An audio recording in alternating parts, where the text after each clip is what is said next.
o en un clúster de computadores. Y básicamente opera sobre un solo procesador, sobre una sola máquina. Cuando es descentralizado, es un código que está corriendo en diferentes servidores sobre una red descentralizada. Entonces es lo mismo pero diferente. Sí. Es lo mismo pero diferente. Pero ponte tú, en una aplicación, porque a mí y esto también te lo pregunto porque me lo han preguntado a mí. Sí. Me han aparecido de repente en Facebook, en Instagram y en otras plataformas avisos de aplicaciones que uno puede descargar en el celular, en la cual uno puede hacer compras de NFT, o en las cuales uno puede hacer pagos por medio de alguna plataforma. Si yo la tengo esta aplicación en mi celular, ¿es una aplicación o es una DApp? ¿O puedo mi celular tener las dos y no hay problema? Me pillaste, ahí lo desconozco, porque perfectamente podría ser que ahora estás hablando que es la misma aplicación, porque tú podrías tener dos aplicaciones distintas, una que esté corriendo la DApp y otra que esté corriendo la aplicación. Entonces, primero tienes que partir diciendo si estás ejecutando la misma aplicación o son aplicaciones distintas. Mira, hay un gran punto, porque a uno de repente entra, ¿no es cierto?, a estas páginas y te dice, abre la DApp, y uno ya está dentro de la página de ellos, po. Entonces, es como otra cosa que se abre en el momento que uno le hace, abre la DApp y se te abre otra tab en el navegador.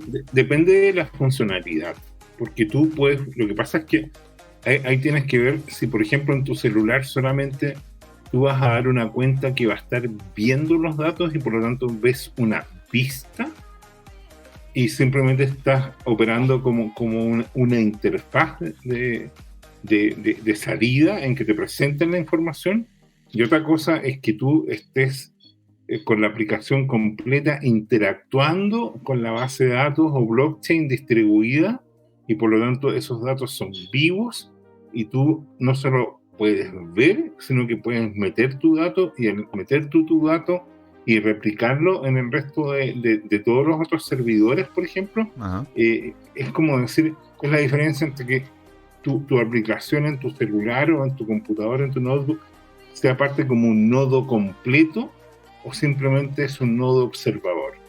No sé si eso está claro. ¿Ya? Entonces, lo primero que tienes que indicar es la naturaleza del software que estás descargando.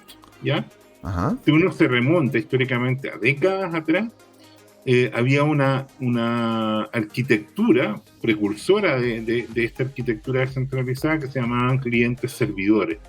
Entonces, ¿qué es lo que ocurría? Que había un servidor que es el que procesaba los datos y los entregaba para que la aplicación que tú tenías en tu notebook, en tu PC o en tu celular, tomaba los datos del servidor y era una aplicación cliente y te mostraba el resultado de eso. Pero el que hacía el proceso era el servidor, ¿ya?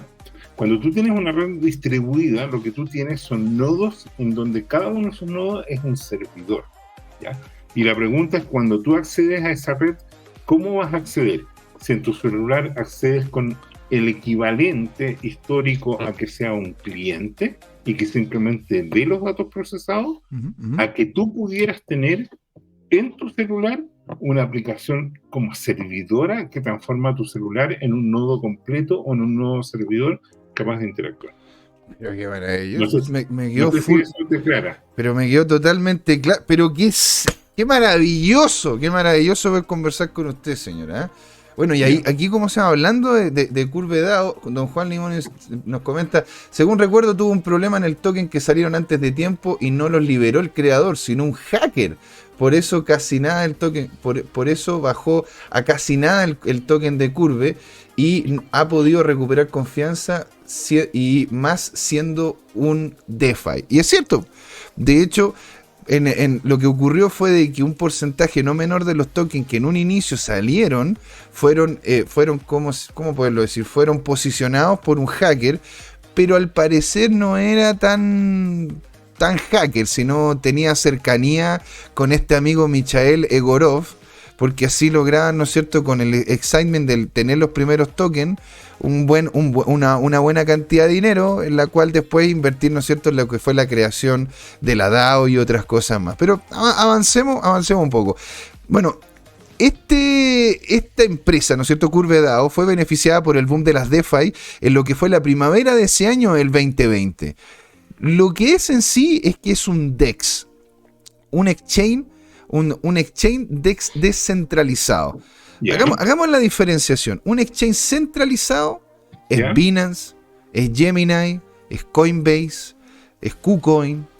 Póngale nombre usted a los muy conocidos. Bitfinex, Bitfinex también, Kraken. también. Pero ¿por qué se le llama centralizado? Porque es una empresa, ¿sí?, que los servidores de esa empresa, que la infraestructura que utiliza esa empresa es de ellos. Por lo tanto, ellos tienen completa potestad de hacer lo que quieran ellos dentro de su sistema. Descentralizado es completamente lo contrario, es decir, que es un exchange, pero está lógicamente en la capacidad de procesamiento, la utilización del algoritmo de consenso, etcétera, está en otros lados, está en más de algún lado. Y bueno, esta red, ¿no es cierto?, partió con lo que es la red de Ether y se estructuró como sistema DeFi. Y ellos tienen algo que yo encontré muy interesante, que bueno, si nos pusiésemos acá a conversarlo en detalle estaríamos hasta mañana. Pero tienen un algoritmo llamado AMM, que significa Automatic Market Maker, ¿sí? ¿Qué significa Market Maker? Significa de que en un sistema cerrado, ¿sí?, en un sistema cerrado, digamos Forex Chile. Forex Chile es un market maker. ¿Por qué? Porque uno entra a la plataforma y si es que yo en esa plataforma voy a la venta, es decir, quiero que baje el dólar, estoy esperando que baje el dólar, la persona que me va a pagar a mí es otra persona dentro de ese mismo sistema que esté, entre comillas, apostando a la subida del precio. Entonces, si tú y yo, Jorge, somos el único mercado que existe en Forex, si tú vas a la venta y yo a la compra, y tú tienes razón, yo te pago a ti esa diferencia. ¿Te das cuenta? Sí. Entonces, lo que crearon ellos fue un sistema que facilita esto de forma fantástica. Ahora, esto hace de que ellos tienen que tener una capacidad de compra no menor. ¿Por qué? Porque en el momento que yo quiero ir a vender algo y no hay nadie que me lo quiera comprar, es el algoritmo y correspondiente la DAO de CBR, perdón, que lo termina comprando. Entonces, a ver, aquí ¿cómo se llama? Nos están hablando. Hola a todos, dice Miguel Asimov. ¡Hola! ¿Cómo estás? Qué genial tenerte acá con nosotros. Entonces, esto lo que hace es que puede llegar y comprar, vender, sin necesariamente que haya una contraparte que quiera comprar y vender a lo que tú estás haciendo la posición. Y esto lo hace por lo general en estos tokens. El USDC, el DAI, el WRAP BTC y el WRAP ETH. Uno de estos días vamos a hablar y vamos a entrar en detalle qué significa esta W delante, pero para que se entienda a grandes rasgos, para que los que nos escuchan y que no sepan, ¿no es cierto?, qué es esta W antes del BTC o antes del ETH, es como que tuviésemos el Bitcoin acá y lo metiéramos en una bolsa o lo metiéramos en un paquete, ¿sí? O lo metiéramos como en un paquetito de regalo. Permitiendo al tenerlo dentro de ese paquete de regalo que pueda, entre comillas, salir de la blockchain de Bitcoin o salir de la blockchain de Ethereum e interactuar en otras blockchain, ¿sí? Digamos en Cosmos, digamos en Avalanche y en otras más. ¿Te das cuenta? Pero esos son las monedas en las cuales por lo general el algoritmo funciona. Te compra cuando tú estás vendiendo si es que nadie te quiere comprar y viceversa. En diciembre del 2020 se creó la DAO de esta empresa, creando en consecuencia el token que es el que se transa en este momento. ¿Qué es una DAO? Es una Decentralized Autonomous Organization. Es una organización que de forma autónoma, a través de la participación por medio del token que se tiene, uno puede aportarle a la comunidad diciendo, yo que tengo tanta cantidad de token, digo de que esta cuestión tiene que hacerse así.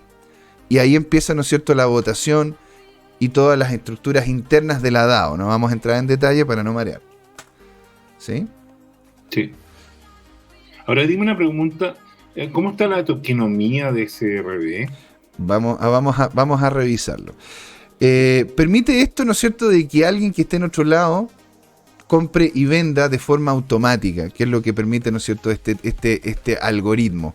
Esto se logra también gracias a que CRB tiene una cantidad no menor de liquidity pool, permitiéndole a este algoritmo automatizado de market maker tener las espaldas, tener la capacidad de poder comprar y vender en el mercado.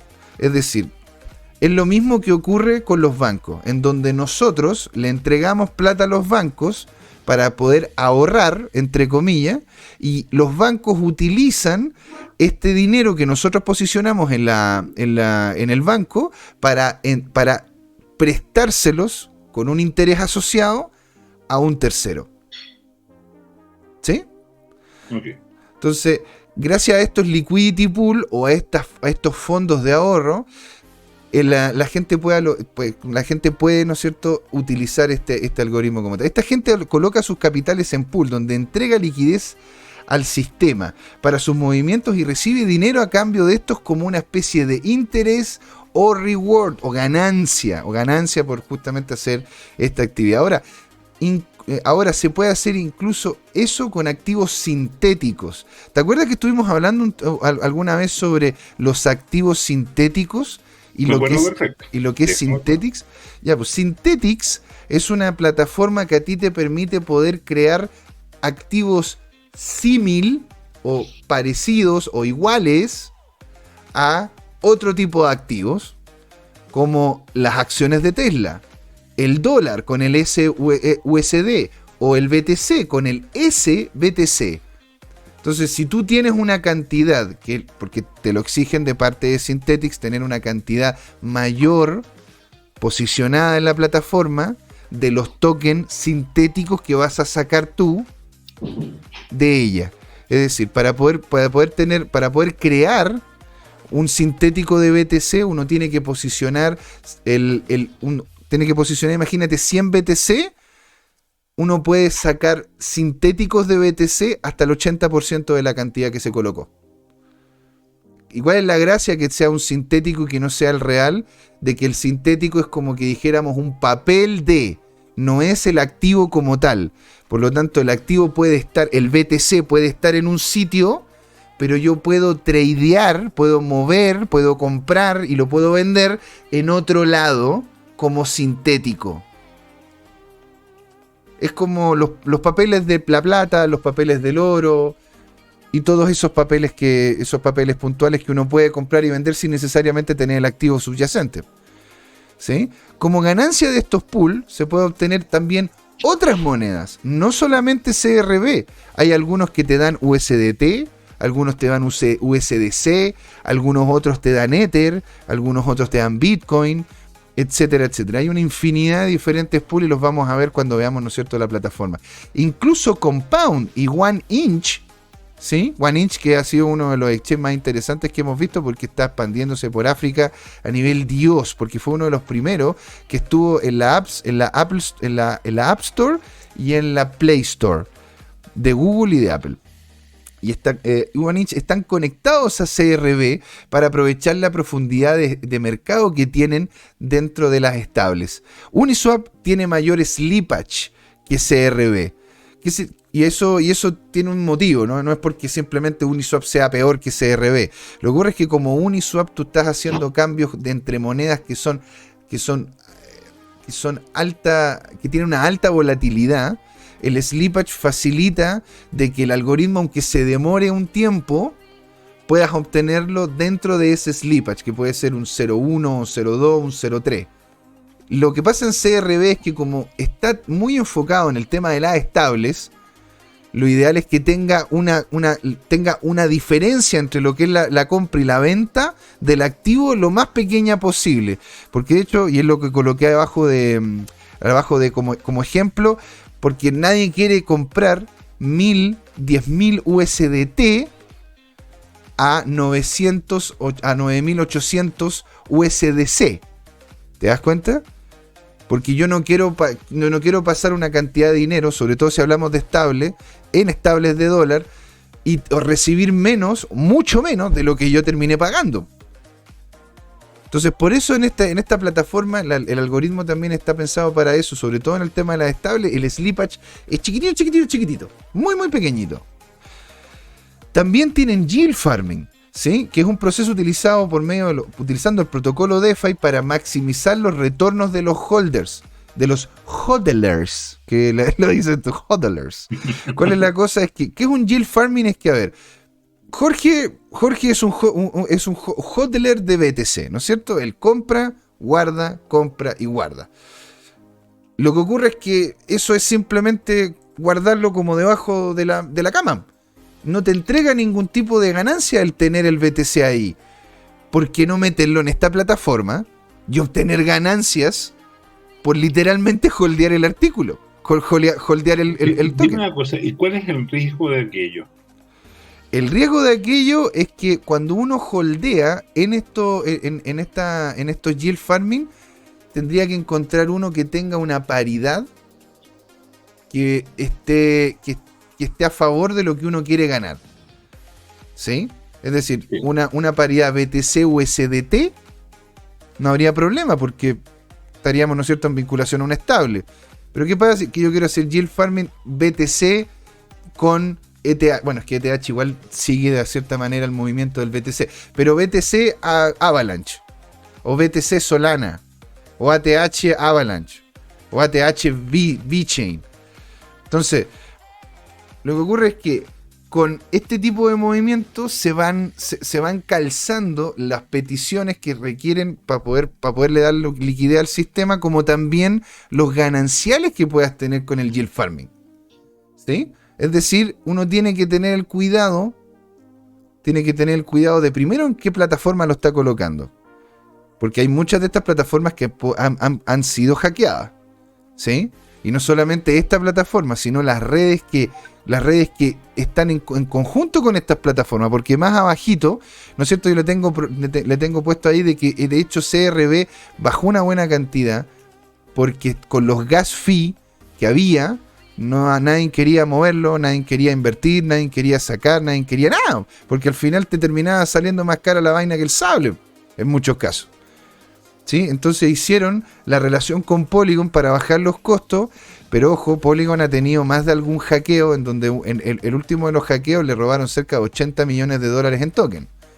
Entonces, en sí hay una diferencia muy grande entre, claramente, ¿no es cierto?, de que Jorge guarde ese Bitcoin y lo guarde en una wallet fría, a que lo guarde directamente, ¿no es cierto?, o que lo coloque en estas plataformas, en donde literalmente no está en una wallet fría, sino está en una wallet caliente, en una wallet donde donde hay algoritmos que están interactuando con ella. ¿Sí?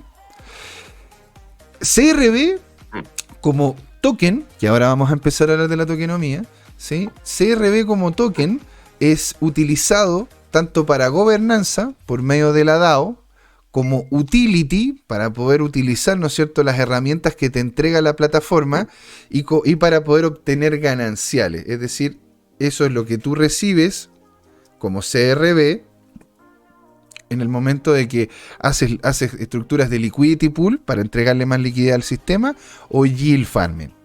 ¿Sí? Dicho eso, hay algo que de hecho también quería comentar que no deja de ser menor, que es el tema de la alocación de tokens, que es algo que quería comentar antes de pasar a lo que es el tema de la tokenomía y ver lo que ha ocurrido, ¿no es cierto?, con el precio del artículo, del activo en lo que es CoinGecko. uno de los problemas que la gente comenta de forma consistente con el tema de CRB es su tokenomía. ¿Por qué? Porque, Jorge, cerca del 71% de los tokens de CRB los tiene su creador, los tiene Michael Egorov. El 71% de esos tokens. Ahora, hay páginas que se especializan y hay lugares, ¿no es cierto?, que revisan de forma consistente de que este tipo no mueva una cantidad importante de CRB, y de hecho hay varios bots que están vinculados con el CRB, que en el momento de que si este tipo llega a mover una cantidad importante de CRB de sus wallets que están identificadas dentro de la plataforma, se ven de todo. Así que hay que tener cuidado. O sea, es un algoritmo de mutua destrucción. Es un algoritmo de mutua destrucción. Cosa que lo hizo, de hecho, la comunidad. Porque Michael Egorov no está... No, aunque es parte de lo que es la DAO, como tal no participa en relación a cuál es su porcentaje. Él deja que, de hecho, el resto de porcentajes sean los que tomen la decisión, como que el resto de porcentajes son el 100% de la totalidad que está votando. ¿Se entiende? Entonces, como yo soy el dueño, porque yo tengo el 71%, pero como estamos todos trabajando aquí y estamos todos llevando adelante la plataforma, y es una plataforma open source que uno la puede revisar y uno puede hacerle cambios, y hay constantes mejoras en lo que es el GitHub de ello, sigue de forma consistente, ¿no es cierto?, el hombre teniendo ese 71%.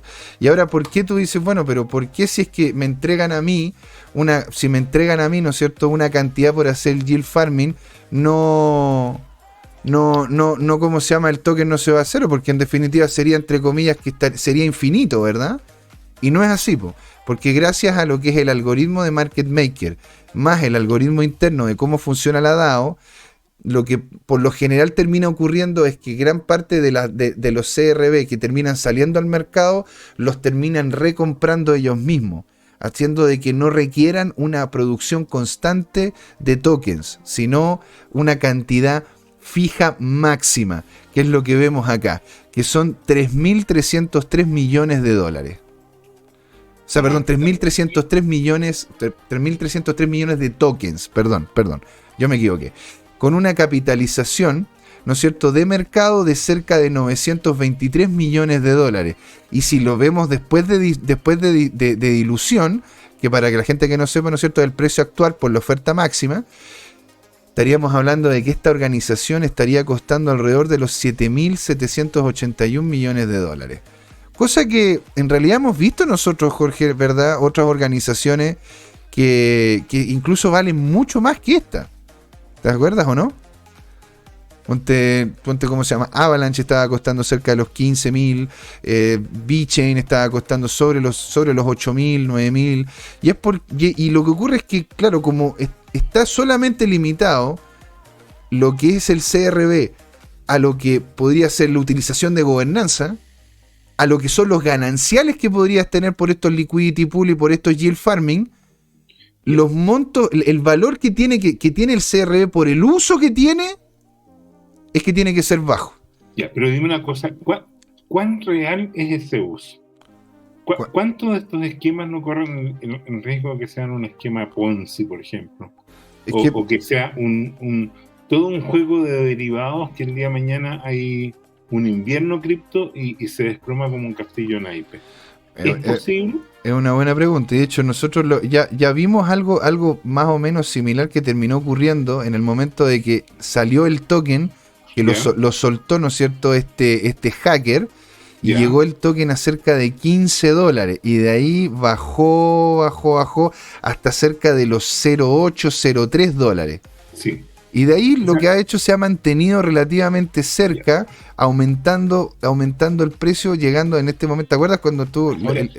Esto es interesante, qué bueno que lo muestres así, porque fíjate que esta es una industria donde este es un programador genial, no tengo duda, ¿ya? Es un personaje que estudió matemáticas, física, y partió como programador hace más de 15 años. Y partió como un simple programador, después fue adquiriendo competencias técnicas y en algún momento vislumbró esta industria y tuvo la visión de habilitar, ¿no es cierto?, esta estructura, por un lado organizacional, por otro lado de manera técnica, este token podríamos decir simplificando que es la personificación o la particularización de algún protocolo sobre Ethereum como ERC20 o algo así, y en el fondo el tipo lo que hace es que genera software, implementa estas reglas de negocio y de repente tiene un ambiente que vale en teoría casi $1.000 millones. Eso es lo que nos está diciendo este tema. O sea, ten en cuenta de que lo que más mueve el precio y lo que más mueve el dinero dentro de la plataforma es la comunidad. Entonces tú puedes tener el mejor de los productos, pero si no hay nadie que esté interesado o no hay nadie que quiera, o sea, es como decir, llego yo a un lugar y fantástico, empiezo a caminar y toda la cosa y encuentro, ¿no es cierto?, de que nadie vende cerveza, nadie vende vino. Entonces llego y me hago, ¿no es cierto?, yo una viña o hago una cervecería, pero después cuando coloco los productos en el mercado, estoy viviendo en un país de abstemio, nadie me lo compra. Entonces, tú puedes tener el mejor... El ejemplo Milei. Entonces, tú la verdad que lo que más importa en este tipo de estructura, en este tipo de empresas, es la comunidad. Y si la comunidad sigue presionando, sigue avanzando y sigue haciendo cosas, ¿sí? En sí, yo que estoy vinculado con esta plataforma, que estoy metido en ella hace ya varios años... ¿Cuál plataforma, perdón? Curvedao. Ya. Sí, yo estoy metido en esta plataforma, ¿no es cierto? Ya su año, una cosa así, más o menos, un año y algo. ¿Y cómo se ve esta plataforma? ¿Esta plataforma dónde vive? Esta plataforma vive en la página curve.fi, la cual es un poco compleja de entender, ¿no es cierto? Porque está pensada más que nada para gente, ¿no es cierto?, que entiende de esto, pero hay más de algún tutorial. Es nivel pro. Es como un juego, yo creo que no, hay otras que sí, cuando uno ya puede hacer este tipo de movimientos por medio de... Yo creo, ¿cómo se llama? De que si uno hace este tipo de movimientos ya por medio de consola, conversando directamente con contratos inteligentes, ahí estáis hablando de un tipo pro. O sea, un tipo que ni siquiera necesita un UI. No necesita ni siquiera poder mover el mouse. Onda, yo he visto, no sé, cercanos que tienen tienen solamente una pantalla dedicada a conversar con contratos inteligentes por medio de consola. Esto no, pues esto tiene un UI, uno puede vincularse con esto, ¿no es cierto? Digamos que UI es un user interface, claro. Es una interfaz usuaria. Es un software para facilitarle la vida a los usuarios menos expertos. Ya, entonces, a ver, espérate, voy a colocar aquí porque se ha integrado Yerko. ¡Qué genial! ¿Cómo va Yerko? Muy bienvenido, señor, muy bienvenido.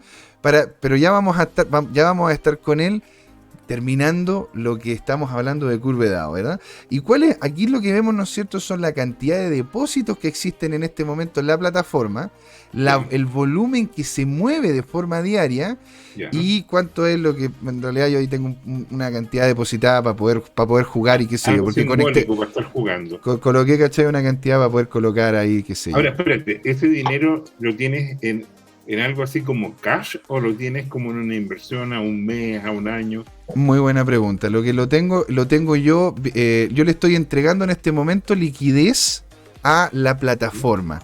Y la liquidez uno puede verla, ¿no es cierto? Aquí están los pools que se tiene, ¿no es cierto? Que se tiene, en donde uno puede ir viendo cuáles son las rentabilidades que tienen esos pools.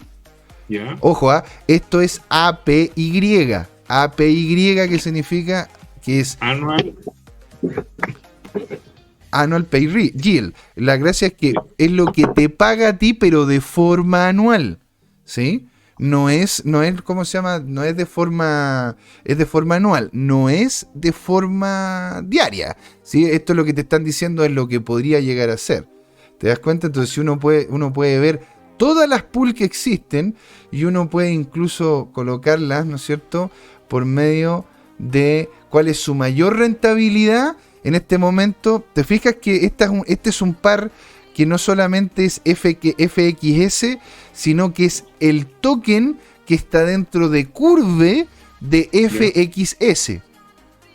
Ya, pero dime una cosa, eso te está pagando un 20,6% anual en dólares. No, en FXS. Ya, pero de esos fondos que tú tienes, tendrías que decir, yo los quiero meter en este pool. Tú lo que haces, por poner un ejemplo, vayamos a uno más fácil, que es más conocido, ¿no es cierto? Digamos que está CRB, 3CRB, que es otro token que tienen dentro. Esto más que nada es como una introducción a la plataforma, al token, ¿sí? Porque si nos metemos de lleno estaríamos... Entonces, aquí está el UST. El UST es el de Terra, ¿te acuerdas? Sí. Ese UST es el que yo podría meter ahí, o podría meter el CRB. Ya. Y si es que yo meto CRB, gano UST. Y si meto UST, gano 3 CRB. Ya. Y ahí es donde yo, porque como estoy colocando un monto, ¿te das cuenta? Sí. Permite eso de que de que el mismo sistema, si es que llega a prestar este monto o la liquidez que estás proveyendo tú al sistema, fácil y sencillo, te pague de vuelta. Okay. ¿Sí? Y uno puede verlas todas, incluso puede uno especializarse. No, yo quiero solamente las que tienen 1 a 1 con el dólar, o quiero yo las que sean de BTC. Y hay algunas que son triples. Hay algunas que es el sintético del BTC, el wrap del BTC y el REN BTC, que es otro tipo de wrap. Entonces, acá la idea de esto, y aquí uno puede ver incluso la DAO también, en donde uno puede ver cuáles son las alocaciones que uno tiene, la cantidad, ¿no es cierto?, que está logrando, los movimientos que se están teniendo, etcétera, etcétera. Esto yo lo encuentro una plataforma en extremo interesante, porque les va a permitir a ustedes, si es que la conocen bien, y hay tutoriales en internet para poderlo hacer de buena manera, van a poder conseguir intereses sobre lo que son lo que son sus criptos, de forma descentralizada, sin tener que decir poco más dónde viven ustedes, incluso entregando información, ¿no es cierto?, de, ¿cómo poderlo decir?, información secreta, información que uno no quiere entregar a exchange como Binance y otros más.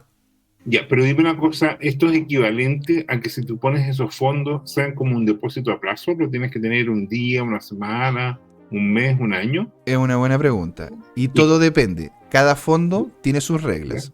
Hay algunos fondos que tú puedes sacar al tiro. ¿Qué riesgos tienes si los dejas congelados? Si los dejas congelados... Te escucho. ¿Es posible que alguna de estas plataformas sean esquemas Ponzi? O sea, lo que ocurre es que esto, los que le dan la luz verde a que salgan fondos nuevos es la misma comunidad.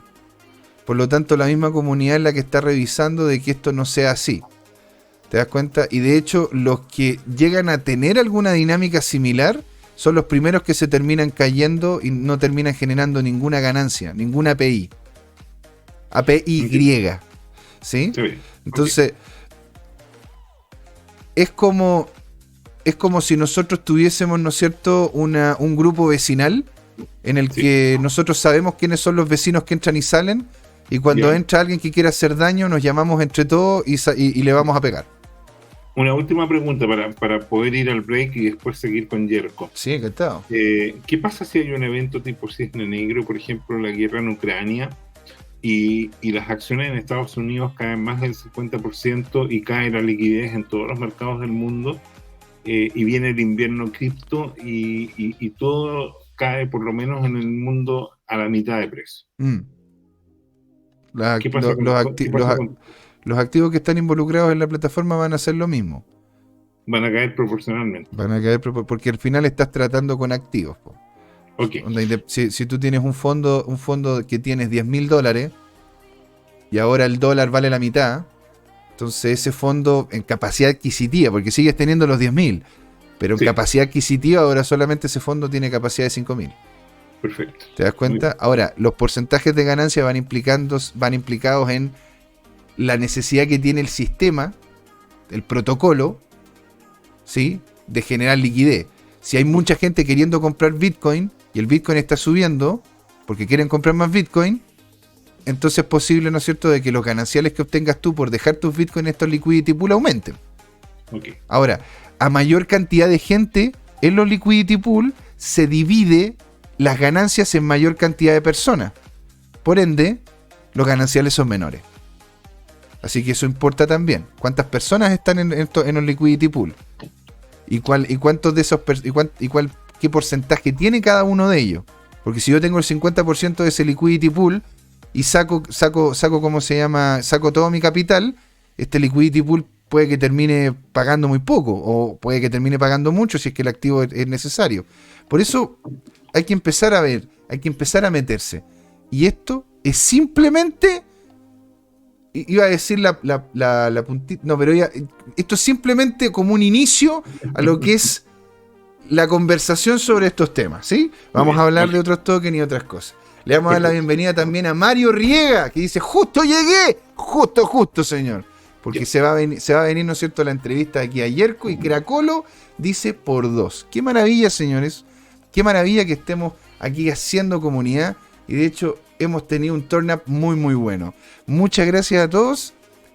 Y se viene una buenísima entrevista. ¿Volvemos en 2 minutos? En unos 2-3 minutitos, una cosa así. Sí, vamos a hablar con Yerko, un grande, un criptoemprendedor, un conocedor de la tecnología, un hombre que sabe de esto y mucho más. Así que no se vayan.